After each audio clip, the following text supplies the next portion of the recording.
Good morning.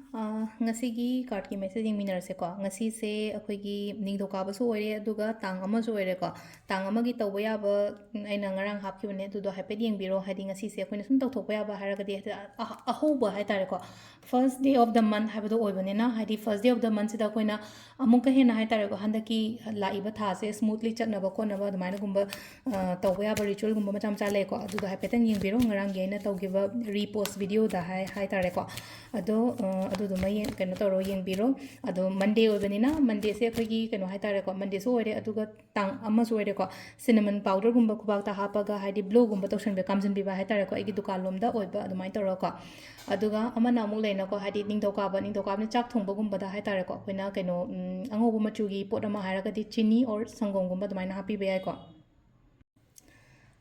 aduga number dana ko number se 47 lere angel number se aduga kala dana angoba gumba kai gumba adumai na sinabi be ado hambada ko gi card ki message su yenga se aduga timing afaba sa pe yengminar se ngasi gi na timing afaba kai ke lege habado aduga masu yenga se ko adu nuti gi lokto ko ina card hum ko tang thok se ko hadi card hum ko tang ha kai card number 1 card number 2 card number 3 ko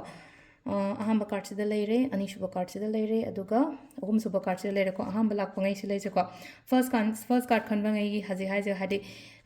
kitang ko hadi ai emotions kari kra haji nuai taba ko taba leire ko hadi mi mayam mang utho kono hadi control gumba tawba ko se laise aduga ani shuba da laiba kaino sina ko ani shuba laisina hadi problems gumba leiram ba kolam ba leira kadi adudagi tholakpa chatkiba khotkiba adumai toroga leiri ko number 2 gi sina ko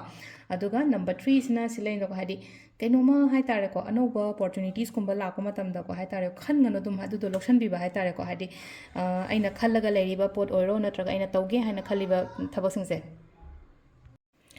aduga timing sine ki pung mari ga minute kun mapan dagi na taru ka minute rama thoi phang lere dagi tare ka minute yankai umdoi dena mapan ga minute kun tra taru phang lere ko de pung ama ga minute ama dagi na pung tarit ka minute kun manga phang lere aduga nungdang gi na pung tara ga minute ama dai na trama thoi ga minute train pan phang lere aduga ama na nungdang ahingi ko baro ga minute kun tra taru taina nongalam dagi mari ga minute kun mapan phawom lere ko sisina koi gi ngasi gi oina afaba timing ko adu sil lere koi gi